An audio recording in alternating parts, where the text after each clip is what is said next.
This killer mouse has very picky tastes. Bun stuffed with intestines is merely ordinary food. Its favorite is eyeballs. In search of prey, it targets people who walk while looking at their phones. The person only looks up when they notice something ahead. Immediately after, the killer mouse swings a hammer, crushing the man's kidney, and rushes forward, grabbing him by the neck. In a panic, the man pulls off the other's mask, which makes the killer mouse angry, and it quickly puts the mask back on then. The killer mouse arrives at the amusement park, chasing a boy into the bumper car area. It greets the boy, but in the next second,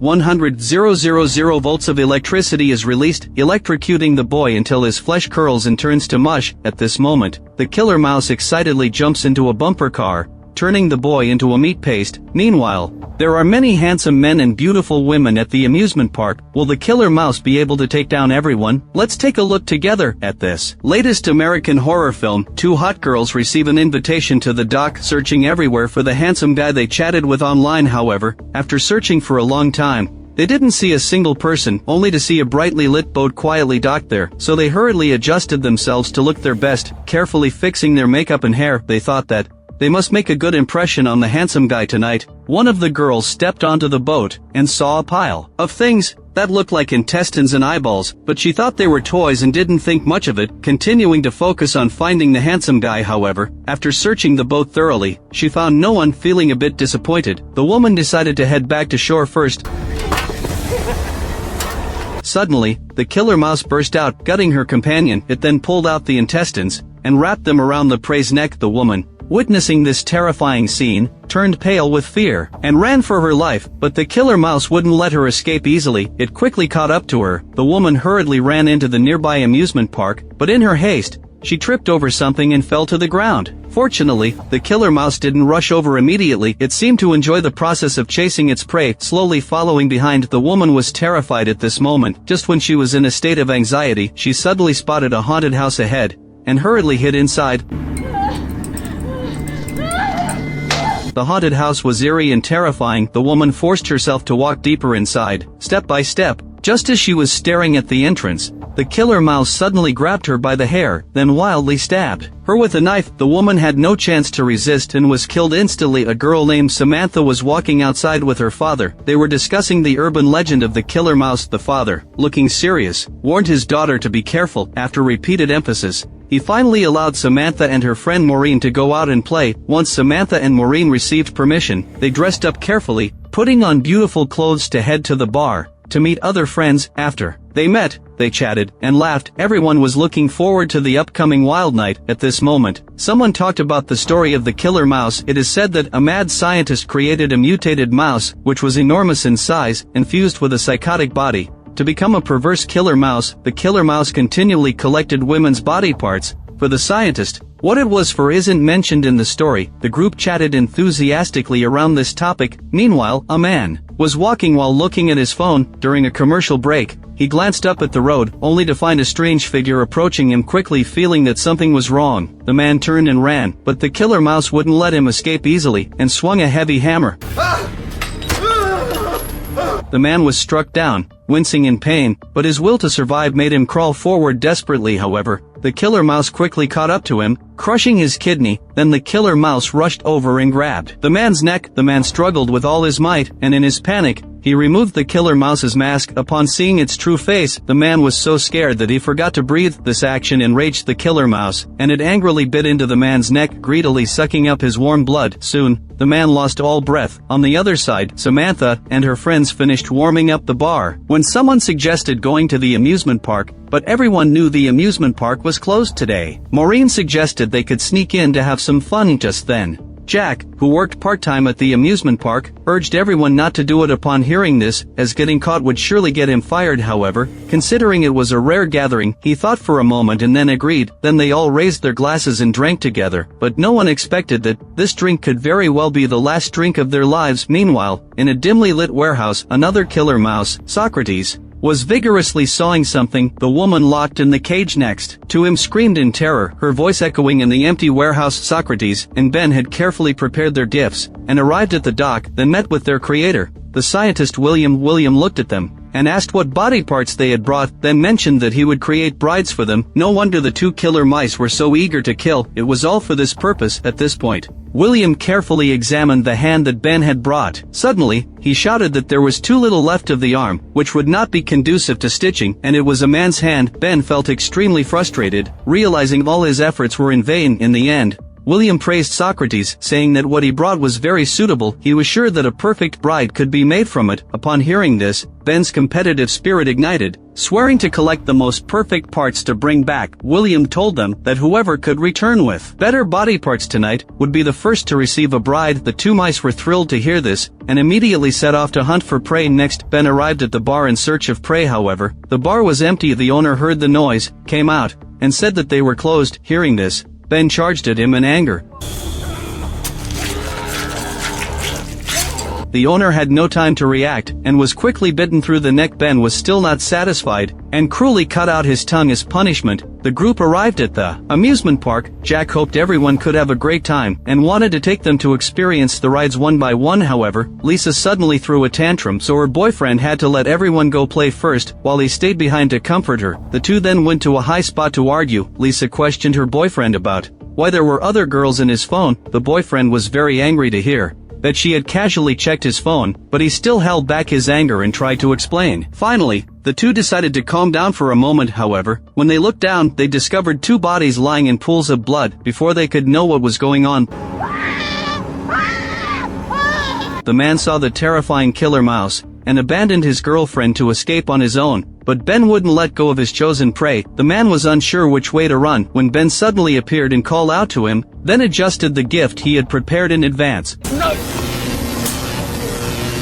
With the release of 100,000 volts of electricity, the man was quickly cooked to medium well, his skin curling up, looking extremely horrifying. Ben hurriedly turned off the device, then got into a bumper car, and crushed the man's skull. Meanwhile, Lisa woke up from coma, and saw the pervert slowly approaching her with a knife, carefully introducing his killer mouse. Lisa then realized that the urban legend was actually true. Just as he was about to cut off her body parts, one of her hands suddenly broke free.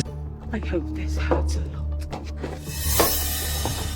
Socrates, seeing this scene, was extremely furious, and smashed Lisa's head with a 200-pound hammer. At this moment, the others were still trying various amusement rides, and completely unaware that danger was approaching. After tiring from the rides, they gathered to drink beer, and someone mentioned that they hadn't had enough fun, and wanted to ride the roller coaster a few more times. Just then, Jack suspiciously asked why Lisa and her boyfriend hadn't returned yet. John wasn't worried at all, laughed and said they probably found a place to sleep. Suddenly, someone who had drunk too much felt nauseous, and didn't want to ruin everyone's fun, so she told the others to go ahead and play. She would rest for a bit and catch up later. After everyone left, the woman encountered the perverted killer mouse. However, her mind was still clear, and without hesitation, she turned and ran, then hid in the carousel, thinking it was a safe place. But no one knew the amusement park better than Ben. This was his most frequented hunting ground at this moment. The woman cautiously checked the killer mouse's position, but to her surprise, the killer mouse had vanished. Then, someone unknowingly started the carousel. The already nauseous woman quickly became dizzy from the spinning. She cried out, hoping for it to stop, but in the next second, a sharp pain swept over her body, and she was completely unable to move, only able to watch as he cruelly sawed off her arm. And having obtained what he wanted, Ben wouldn't leave any witnesses alive, so he chopped the woman into meat paste. Then, he excitedly took the arm to report back. Samantha and the others played several more rides. During their break, they chatted again, completely unaware that death was silently closing in on them, while they were happily drinking. What?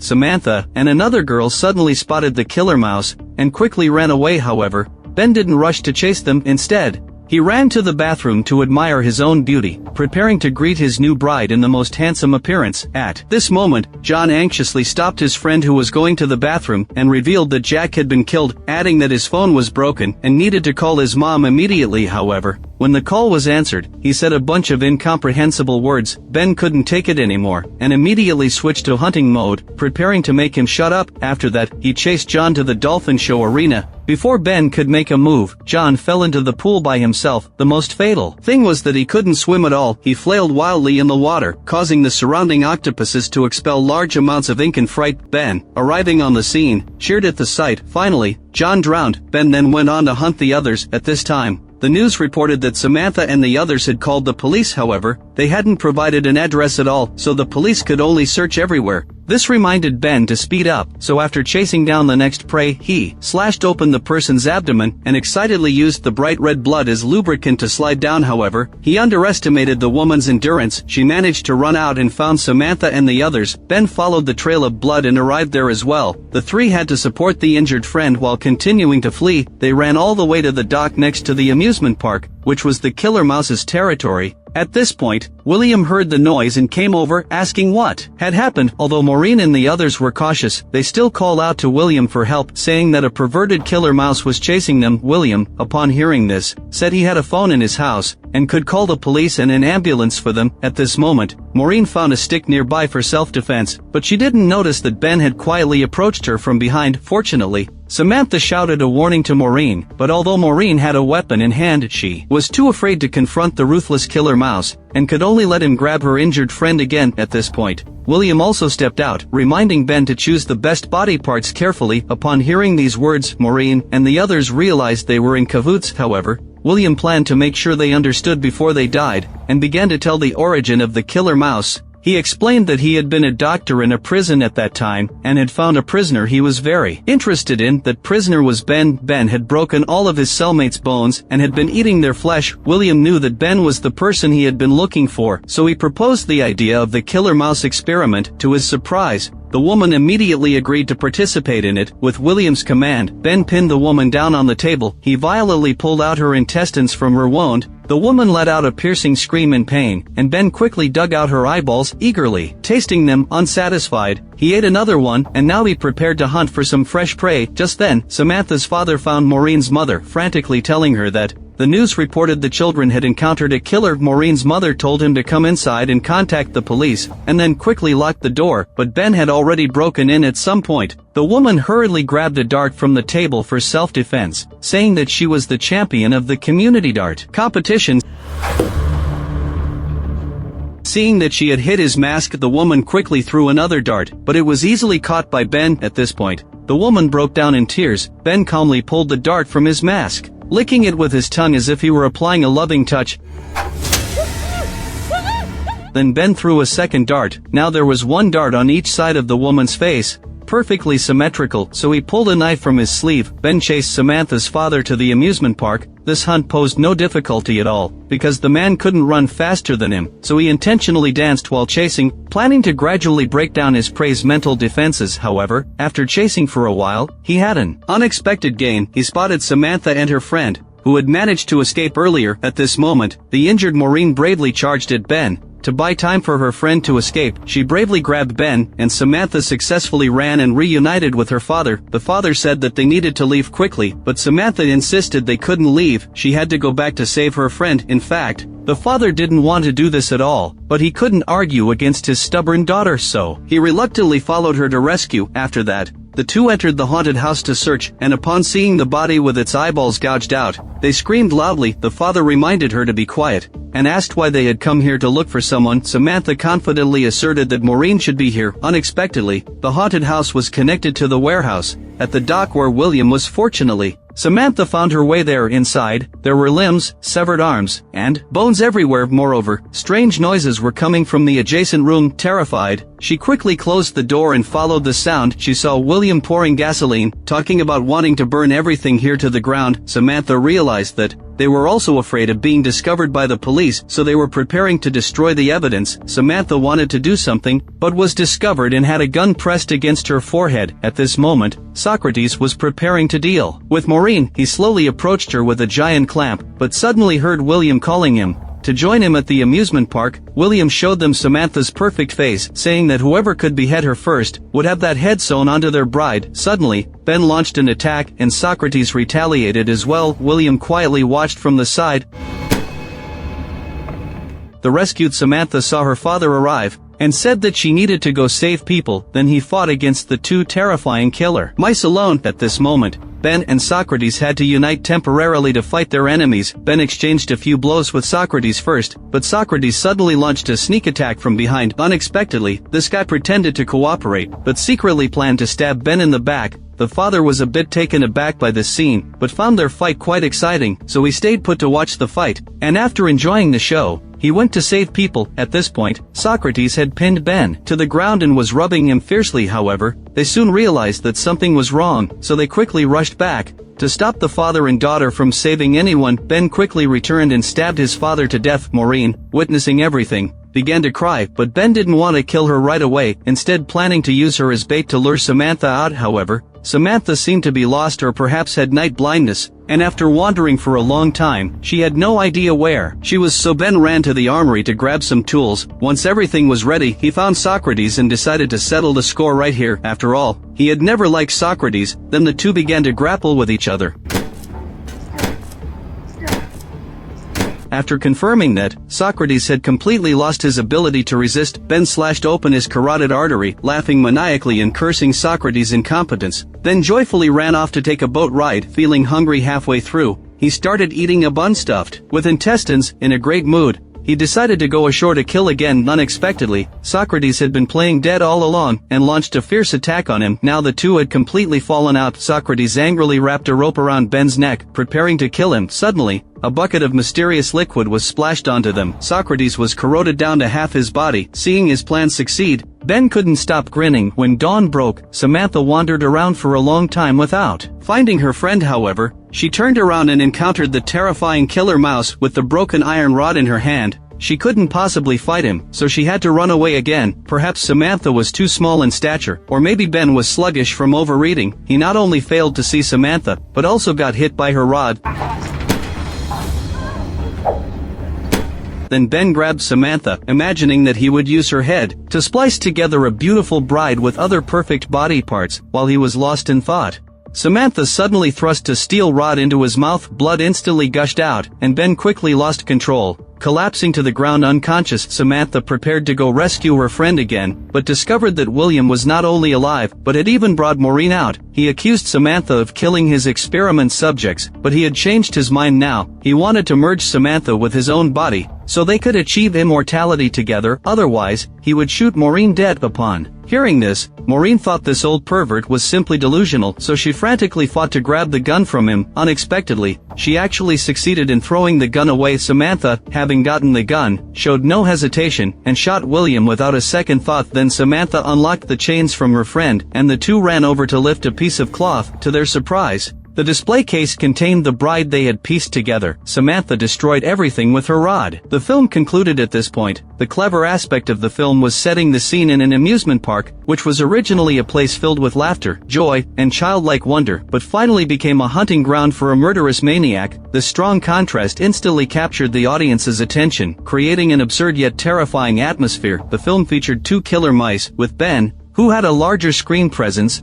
being clearly more perverse and horrifying in terms of appearance and killing methods. He left a more profound shadow on the audience. From a design perspective, Ben's design is highly ingenious. The mask is full of mystery, and the pair of eyes radiating an eerie glow makes one shiver with fear. His hunting methods are even more perverse and terrifying. He doesn't rush to kill his prey, but rather acts like a demon toying with life, slowly tormenting the victim, watching them struggle in fear. This cruel method of hunting is far more impressive than direct killing, causing viewers to shiver while watching. In terms of camera work, there are numerous close-up shots capturing the fear of the prey as they are killed, as well as the sinister and arrogant expressions of the killer mice, which immerses the audience in the experience, greatly enhancing the horror atmosphere. Regarding character development, the group of friends in the film each has distinct characteristics. When facing crises, some bravely resist and take action, while others panic and flee, ignoring the fate of others. These varied reactions make the characters more believable, allowing the audience to easily empathize with them. The friendships and conflicts among them gradually unfold during this life and death trial, adding more emotional depth to the film. Moreover,